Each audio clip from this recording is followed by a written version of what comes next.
The wall will stop much of the drugs from pouring into this country. Is he just coming down an area?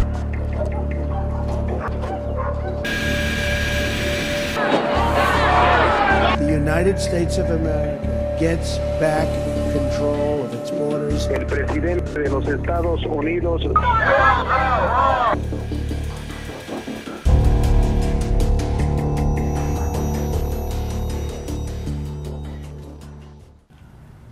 Hello, I'm Guy Atchley. And I'm Stella Inger. We are here along the international border in Nogales doing our special, Securing the Arizona Border, the Great Wall Debate. In January, President Donald Trump mandated the construction of a border wall in an executive order. Right now, there are 4 companies coming up with prototypes in San Diego. The wall would be vastly different from what we see here today. It would be designed to prevent climbing and tunneling. But the wall does not extend the entire 2,000 miles of the U.S.-Mexico border. Instead, it encompasses only about 600 miles because of various barriers. 9 on your side's Whitney Clark has more on what the wall looks like now and the Arizona companies that want to build the wall of the future. The U.S.-Mexico border stretches nearly 2,000 miles. There's already about 650 miles of fencing in place between the two countries. But not all of it looks like the steel fence that splits Nogales, Arizona, and Nogales, Sonora.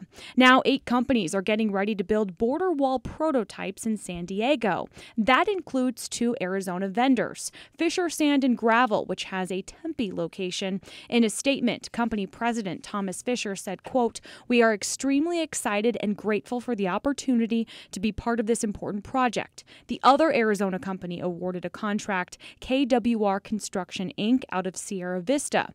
The first round of contracts was announced by the Department of Homeland Security at the end of August. We've thought through on these action plans all of the equipment that the agents need, so this is a much safer environment than what we may have planned for before. 4 of the contractors will build concrete prototypes that are 30 feet high. The other 4 companies will construct prototypes out of other materials. The debate over border wall construction and how to pay for it has been a point of contention among lawmakers. For now, it's been reported the cost of the 8 wall prototypes will be around $3.6 million. There have been a number of delays so far, but U.S. Customs and Border Protection says prototype construction is expected to begin this fall in California. Whitney Clark, KGUN 9, on your side. Tucson's Border Patrol Air Unit is the largest in the country, run out of Davis-Monthan. Reporter Alexa Liaco and photojournalist Chris Miracle flew with an agent to see how pilots are stopping human smuggling as well as drug smuggling. Temperature 26, 2.21, altimeter 301. Straight down to the border there. Tucson's CBP Air Branch patrols 365 miles along the U.S.-Mexico border. We're along the border here, but you're not seeing the boundary fence. You can see it start coming back up over here. We spent a day with Customs and Border Protection Agent Johnson in an A-Star helicopter looking for drug smugglers. It's mostly the marijuana because the smaller volume, higher value drugs are more easily moved in compartments, hidden compartments in cars and stuff like that. We're just about 90 miles west of Tucson, and this mountain range here is patrolled by the Ajo Station, and this area is some of the most highly trafficked for marijuana smuggling. Can't quantify because we can't see everything all the time. Human smuggling also big business. There's a lot of activity that happens right here. Right under the watchful eye of powerful cartels. The cartel controls everything. There used to be a time a few years ago when I got here where people were pretty much crossing at will, some without camouflage. Well, Johnson says not anymore. Now ranches and barns serve as staging grounds for people to meet their cartel-employed escorts. They carry backpacks that have clothes that they will eventually change into so that they don't look like they just got out of the desert smuggling in. And then the trek over mountains through washes and across scorching desert begins. So you can see there's a low spot here. They're probably gonna come up through there. And stopping that movement is a tough fight against an invisible enemy. They're gonna hear you coming, and they are going to stop moving, and they're going to hug up on the base of a tree or get under cover, and they will literally disappear. Between camouflage, carpet-covered booties, and even scuba gear used to get through washes, Johnson says smugglers get creative to go undetected. They have incredible resources. They move their operations. They pay for whatever they need to make things happen. And nearly every day, Agent Johnson is called out to help stop those things from happening. Well, we got a group of 6 to 7. We just got a call from agents on the ground who are tracking 7 people on foot, and now we're just 2 minutes away. 033, copy. They've taken smuggling traffic. 329, are you in the purgatory wash here? The unusually full wash and thick brush are making it tough for the agents on dirt bikes. It would be fairly obvious where, 6 or 7 guys were trampling through the muds. Are these guys on carpet? Yeah, they're on carpet. I'm on them. Our presence alone may be enough to cause those guys to drop contraband if that's what they're doing, or it may just disperse.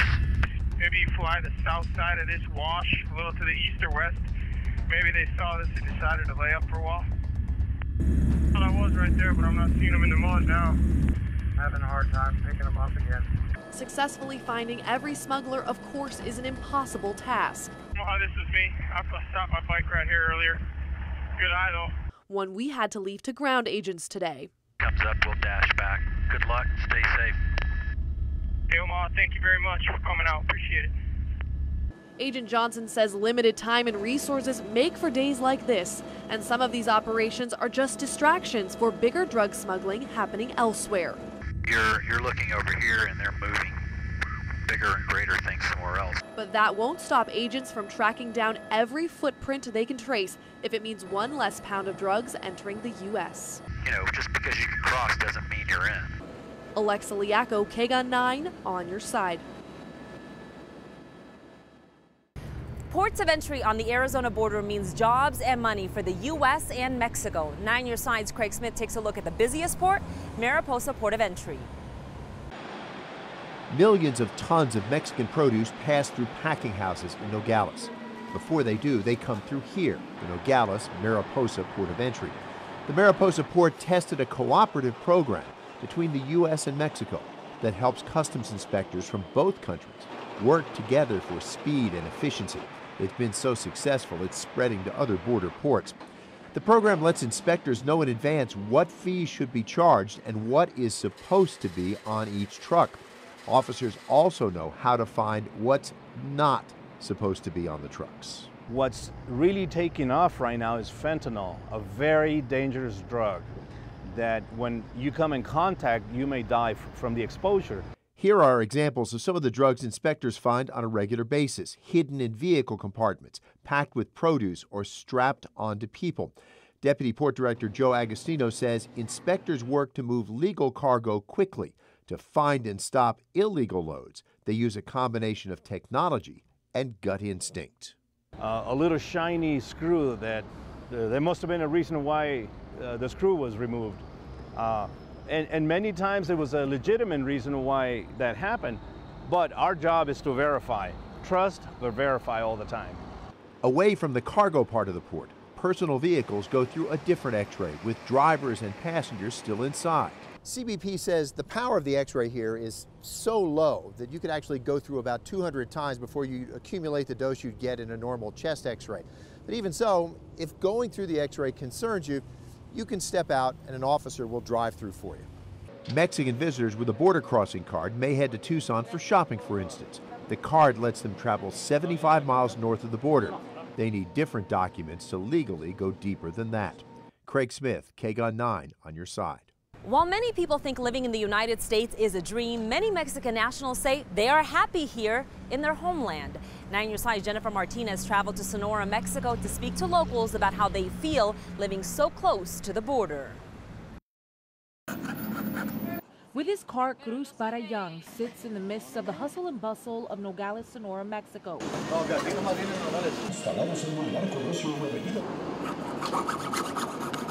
the place he has called home for the past 70 years, making a life for himself as a merchant, making keys. Toda mi vida, he says all of his life he has been a merchant. He says this is how he's put his children through school and bought his little home. And while he spent many years traveling in and out of the United States for work, his heart has always been where home is. He says he has everything, his children, his family, and he doesn't want to go to the United States. Getting used to living so close to the U.S.-Mexico border, Cruz says what they have in the United States, he can find here. And while many people like Cruz who live in Nogales have no intentions of ever going to the United States, others say that this border is too close to home and a daily reminder of what they long for. Like Sandra Fuentes, who was deported from the United States this year after spending the last 16 years in Los Angeles and El Paso. She says she has hopes of one day returning. Sandra, dime cómo te sientes que vives aquí en Nogales, México. Bien y mal. And while she's happy that she's in her country, she says in Nogales there aren't opportunities for people her age. Living so close to the border, she's reminded of the time when she worked and earned money to take care of herself. Sandra says she hopes opportunities will come because in Nogales there aren't any. Yo tengo 61 años. Which is why people migrate, she says. The United States provides jobs for people her age. But for now, Sandra says she has to look for a way to make a living, despite the cards she was dealt. In Nogales, Sonora, Mexico, Jennifer Martinez, KGUN 9, on your side. Businesses right here are bracing for the border wall as well. 9 Your Side's Carlos Herrera takes a look at how businesses in Mexico are preparing. As soon as you walk through the U.S.-Mexico border and into Nogales, Sonora, you'll notice many cars driving by, people walking around and through the rows of little shops lined in the broken sidewalks, and friendly vendors inviting customers in for shopping. Just like this shop that's been here for more than 35 years, where you'll find pottery, paper flowers, punch tin stars, copperware, you name it. And where owner Efraín Llamas says business has dropped in the last couple of years. He says only about 10% of the owners who were there 10 years ago are still there today. And he doesn't expect things to improve if and when President Donald Trump's new border wall is built. However, he also says they probably won't get any worse. In fact, he says a new border wall wouldn't affect them as long as tourists continue crossing the border to shop. Just down the street, Carlos Galaz Flores sells regional products like candies and treats. He agrees a border wall will affect business owners in a near future. Psychologically, more than anything, he says.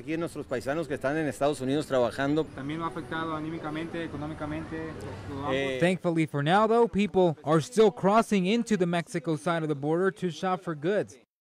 Merchants that have been here for several years agree that yes, there will be some very tough times ahead, but that, they say, won't change the way they do business.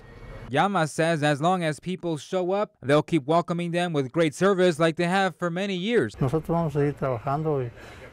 Even if it's a small amount of customers, he says. They say they'll progress one way or another, regardless of anything else. But some tourists aren't sure that'll be enough. I mean, I don't know what the security is exactly going to be like, but it's pretty easy to get down here, but it takes a bit to get back. So just that whole process is probably going to deter people from wanting to shop down here. I mean, anytime you make anything more difficult in general, I feel like you're going to lose a percentage of people. One thing they are certain about is that businesses aren't doing as well as they were before, and they hope that doesn't translate to less customers in the near future. We get flagged down by everybody, so that means they want money, obviously. Look at our stuff, or come to pharmacy or whatever. So, so I definitely think that it's going to be harder, but I hope not. Carlos Herrera, KGUN 9, on your side.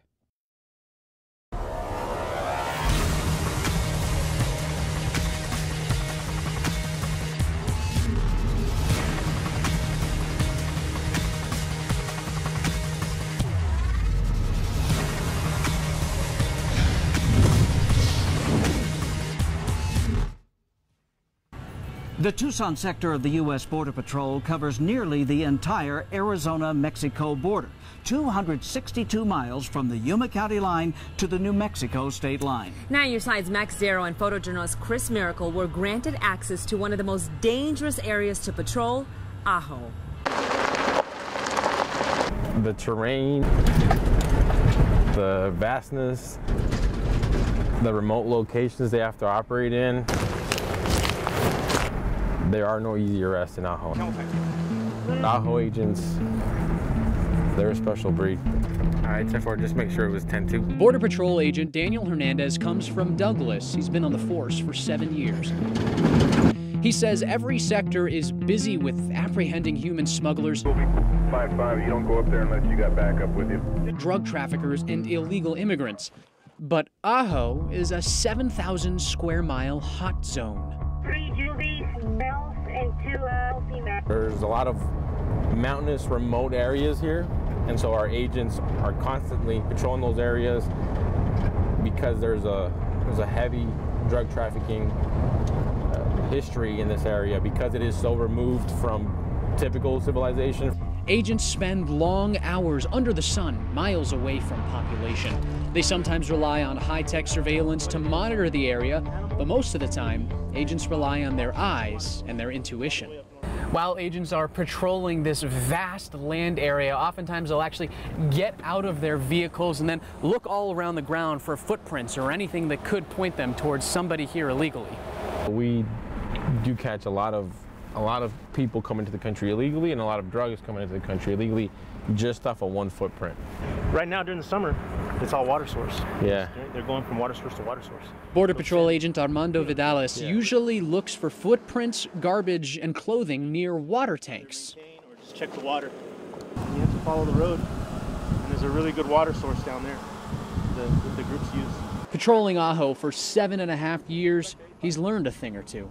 I've ran into everything from being shot at one time to just the people that are here to give up and claim asylum from other countries. The terrain is really unforgiving.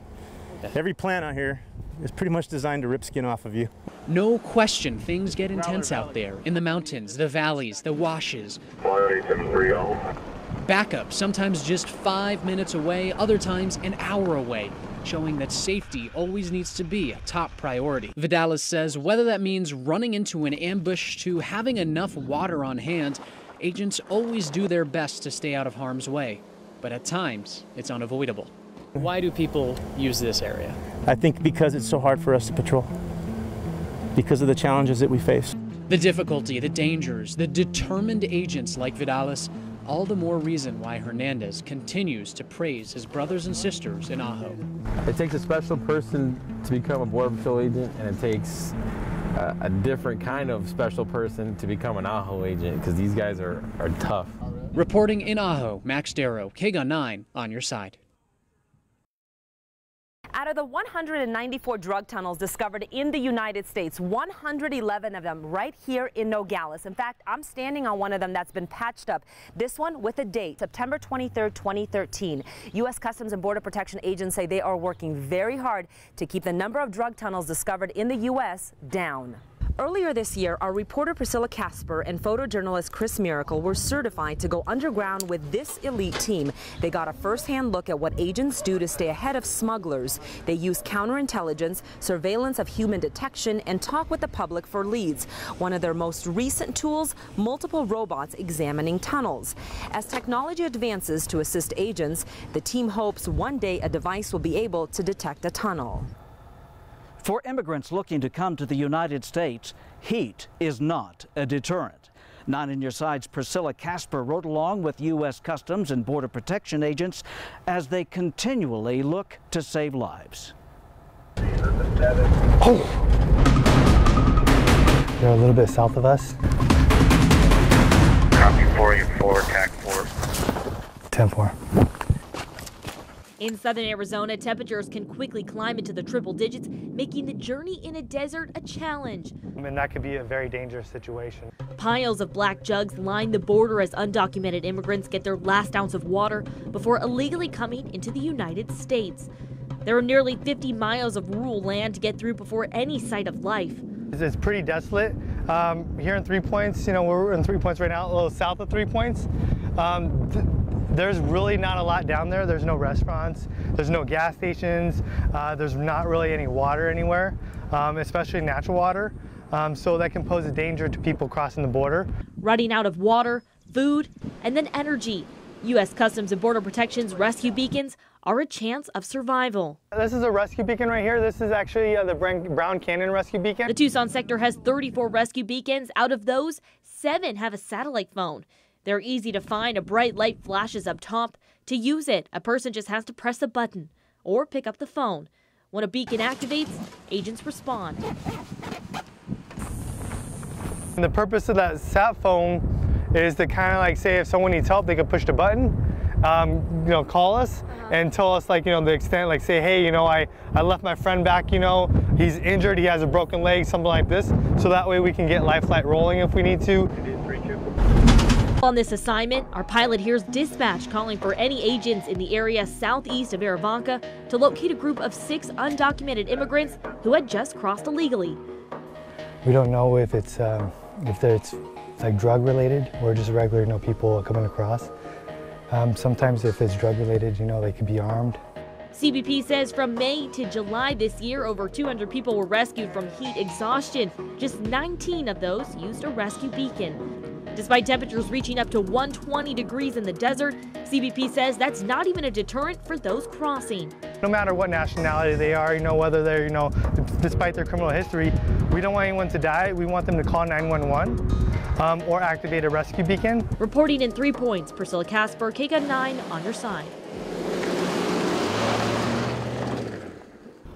In Mexico, moving closer to the border for work opportunities can be risky. 9 on your side's Ivan Rodriguez reports on 2 women who risked everything to better their lives. For Silvia Flores Paulino, most of her days are spent here, packing vegetables for Wholesome Farms. Selecciona el producto que está para el otro lado. I pick up the product that goes to the other side. I'm a packer. I select the product and we only send quality across the border. For many Mexican workers like Paulino, the prospect of a better life rests in this northern border town, cultivated at the end of a vine. Well, we come out of necessity to support our families.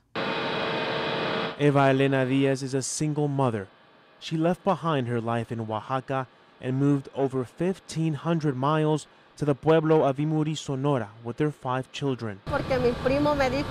Because my cousin told me over here there's work, and I told him, well, what kind of work? And he says, you have to come with the kids. And I told him, no, if I leave, I will lose everything. So in the end, I came and I lost my house. So now I have no option but to move on.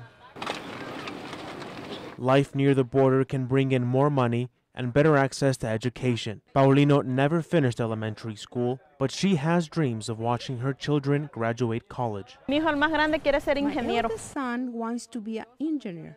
Oh, I'm so proud. I tell him to keep trying hard. There are better things out there. Don't be like us. I want them to have their education, their own job, and them to be good people more than anything. Well, I imagine you're a good person too. Yes, well, yes. But we didn't have the opportunity to study, and that's what we want to give them. Silvia Flores Paulino and her family of 6 live here. Housing run by Wholesome Farms. The company doesn't charge rent for workers who come from other Mexican states. The owners not only help with moving costs, they pay for school supplies and fund college scholarships, handing their workers a chance for a better life so they can stay. While the space is small, Paulino says it's all they need. A lot isn't needed. To live well, you need health and a job. That's all you need to live well. In 8 years of working with Wholesome, Paulino says she's never worried about not having food on the table. But it's a different story for Eva Elena Diaz Soriano. She's a single mother, and it's been a challenge to feed her 3 children on $9 a day. Sometimes I'm in need of food, clothes, now that my kids are going to school. What do you tell your kids when you don't have enough? Pues yo le digo a ellos que me esperen. If we don't have it, give me time. Wait for me, son. Maybe in some time we'll get there and you will see that when you have it, you're going to be so happy. I tell them, no, but I want a toy car, Mommy. He says he doesn't want clothes. He wants a little car. I tell him, son, I will buy it for you. Just wait on me. Give me time. Her reason she endures the grueling hours in solitude, hand-picking products in a hot greenhouse, even though her children may not understand her plight. Sí, duele los brazos porque uno le va pegando la planta. Yeah, my arms hurt because of shaking these plants. There are sons who don't appreciate what you do, no? I tell them, look at the effort I'm making to get you all ahead. And for what? For nothing? And to not be appreciated in the future? It's tough. Y así. And that's our daily life here. Both women are proud of their work, picking the best products that end up on American dinner tables, their version of chasing the American dream without having to cross the border. Ivan Rodriguez, KGUN 9 on your side.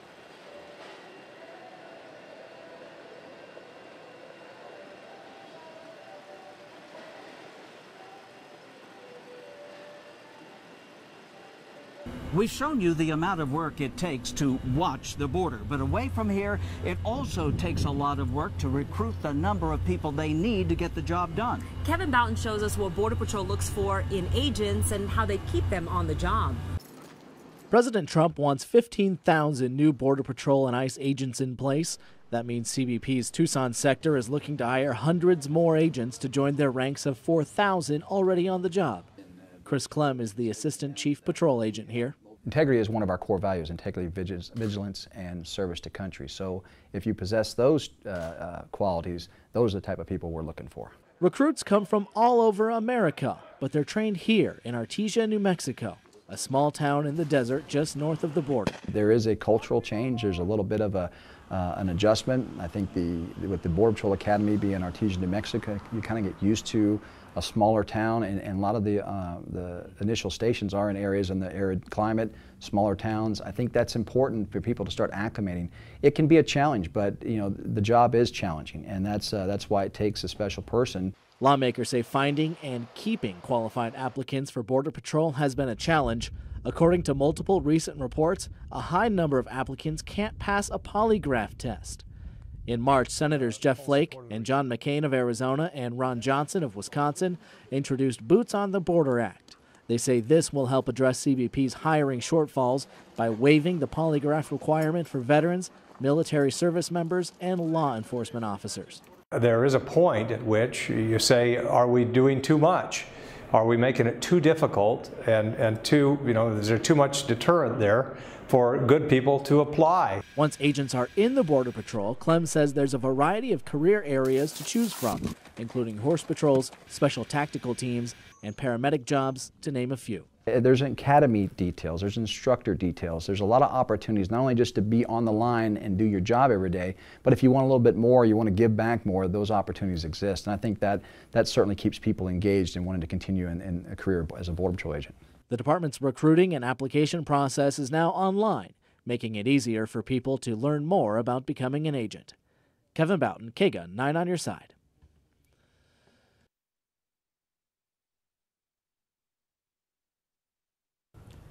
Securing the Arizona border may always include the Great Wall debate. The impacts of the future wall remain to be seen. You can find all of our stories on KGUN9.com. From the U.S.-Mexico border, I'm Guy Atchley. And I'm Stella Inger. Thanks for watching.